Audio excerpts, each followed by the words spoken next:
Good morning সবাইকে। আজকে সকালে ব্রেকফাস্ট লুচি আর আলুর চচ্চড়ি।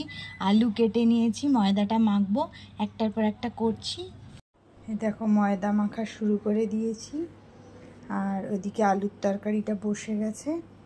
এবার লুচিটা বানাবো।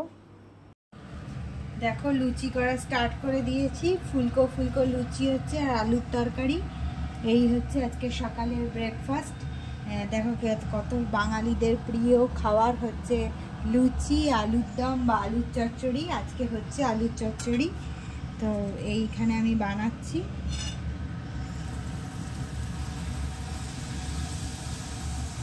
এরপর লাঞ্চ যাবে, লাঞ্চ রেডি করতে হবে। এখন ব্রেকফাস্ট হচ্ছে। দেখো কমপ্লিট হয়ে গেছে আলুর চচ্চড়ি আর হচ্ছে লুচিগুলো প্যাকেট করে নিয়েছি, একদম গরম গরম ধোঁয়া উঠছে। তো এবার আমি দিয়ে আসবো।